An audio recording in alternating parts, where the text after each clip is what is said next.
എല്ലാവർക്കും തനൂസ് കിച്ചണിലേക്ക് ഒരിക്കൽ കൂടി സ്വാഗതം. ഇന്ന് ഞാനിവിടെ ഒരു വെള്ളയപ്പമാണ് തയ്യാറാക്കാൻ പോകുന്നത്. ഇതിൽ ഞാൻ ഈസ്റ്റോ സോഡാപ്പൊടിയോ ഒന്നും ചേർക്കുന്നില്ല. വളരെ സോഫ്റ്റ് ആയിട്ടുള്ള നല്ലൊരു വെള്ളയപ്പം നമുക്ക് തയ്യാറാക്കിയെടുക്കാം. അപ്പോൾ ഇതെങ്ങനെയാണെന്ന് നോക്കുന്നതിന് മുന്നേ ആയിട്ട് എൻ്റെ ഈ ചാനൽ ഇതുവരെ സബ്സ്ക്രൈബ് ചെയ്യാത്തവരുണ്ടെങ്കിൽ ഒന്ന് സബ്സ്ക്രൈബ് ചെയ്തേക്കൂ. അപ്പോൾ നമുക്ക് വീഡിയോയിലേക്ക് കിടക്കാം.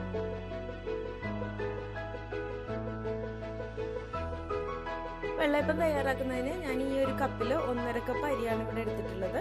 ഈ അരി നന്നായിട്ട് കഴുകിയിട്ട് ഒന്ന് കുതിരാൻ വെക്കണം. ചുരുങ്ങിയത് ഒരു 4 മണിക്കൂറെങ്കിലും ഇതുപോലെ വെള്ളത്തിൽ കുതിർത്തിയിടണം. നന്നായി കഴുകിയതിന് ശേഷം മാത്രം കുതിരാൻ വെക്കുക. കുതിർന്ന അരി വീണ്ടും കഴുകാൻ നിൽക്കരുത്. അപ്പോൾ നന്നായി കഴുകിയതിന് ശേഷം മാത്രം കുതിരാൻ വെക്കുക. ഇതിനിപ്പോൾ നമുക്കൊരു 4-5 മണിക്കൂറിന് ശേഷം നന്നായിട്ടൊന്ന് അരച്ചിടും.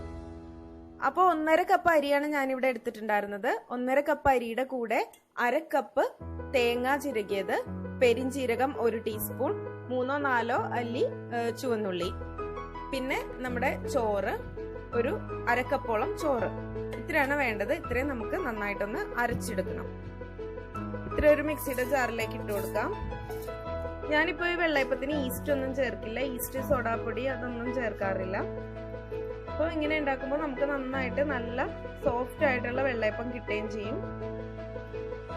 അരി ഇട്ട് കൊടുത്തിട്ടുണ്ട്. ഇതെല്ലാം കൂടി ഒരുമിച്ച് തന്നെ അരച്ചെടുക്കാം.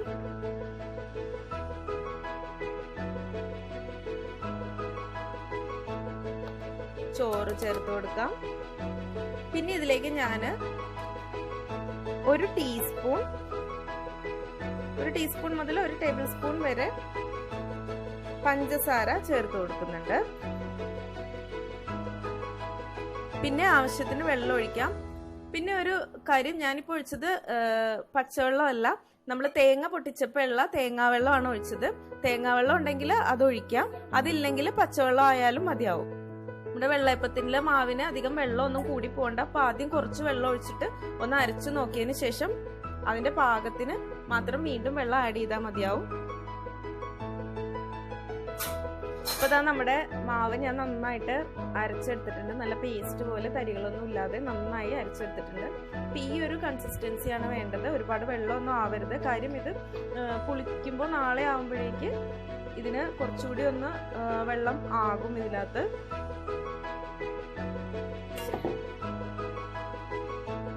നമുക്കൊരു സ്റ്റീൽ പാത്രത്തിലേക്ക് വെള്ളം ഒഴിച്ച് വെക്കാം.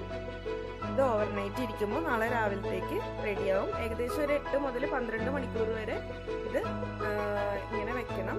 ഇതൊന്ന് കൈ കൊണ്ട് നന്നായിട്ട് മിക്സ് ചെയ്ത് കൊടുത്താൽ ഇത് നന്നായി കുളിച്ച് വരാനായിട്ട് സഹായിക്കും. പാത്രം കവിഞ്ഞ് പോകാതിരിക്കാൻ കുറച്ച് വലിപ്പമുള്ള പാത്രം യൂസ് ചെയ്യാൻ ശ്രദ്ധിക്കണം. ഇതൊക്കെ ആദ്യമായിട്ട് ചെയ്യുന്ന ആളുകൾക്ക് വേണ്ടിയിട്ടാണ് ഇത്ര ഡീറ്റെയിൽ ആയിട്ട് ഞാൻ പറയുന്നത്.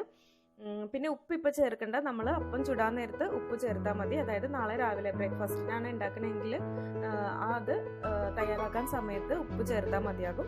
ഇപ്പം നമുക്കിത് പാത്രം അടച്ചു വെച്ച് ഓവർനൈറ്റ് വെക്കാം. അപ്പോഴേക്ക് രാവിലെ ആകുമ്പോൾ നമ്മുടെ മാവ് നന്നായിട്ട് പുളിച്ചിരിക്കും. ഇതിലിനി ഞാൻ ഈസ്റ്റോ സോഡാപ്പൊടി ഒന്നും ചേർക്കുന്നില്ല. ഓക്കെ, അപ്പോൾ നമുക്കിത് നാളെ നോക്കാം. ഇപ്പോൾ ഏകദേശം ഒരു 10-12 മണിക്കൂറോളം ആയിട്ടുണ്ട്. നമ്മുടെ മാവ് റെഡി ആയിട്ടുണ്ട് വെള്ളയപ്പത്തിന്. ഇനി നമുക്ക് വെള്ളയപ്പം ചൂടാൻ തുടങ്ങാം. ഇപ്പം വെള്ളയപ്പത്തിനായിട്ടുള്ള ചട്ടി വെച്ച് ചൂടാവുമ്പോഴേക്ക് ഞാനിപ്പോൾ തീ കൂട്ടി തന്നെ വെച്ചേക്കുന്ന ഒരു കയ്യിൽ മാവ് കോരി ഒഴിക്കാം. എന്നിട്ട് ഇതുപോലെ ചുറ്റിച്ചു കൊടുക്കാം.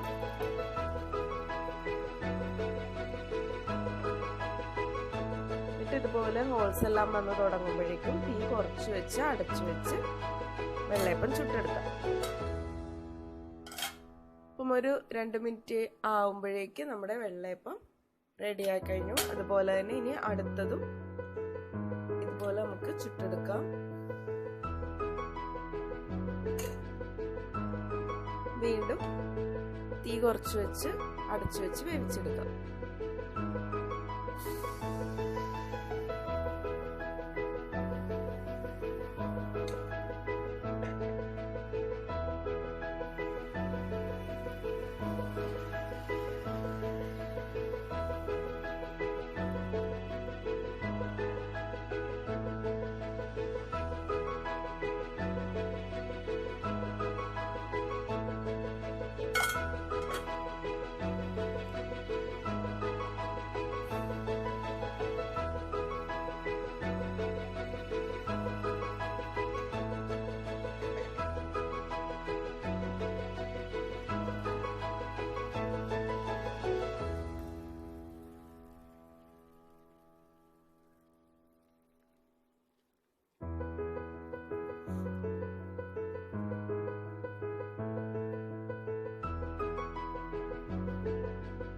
ഇങ്ങനെ ഓരോ വെള്ളപ്പവും ചുട്ടെടുക്കാം.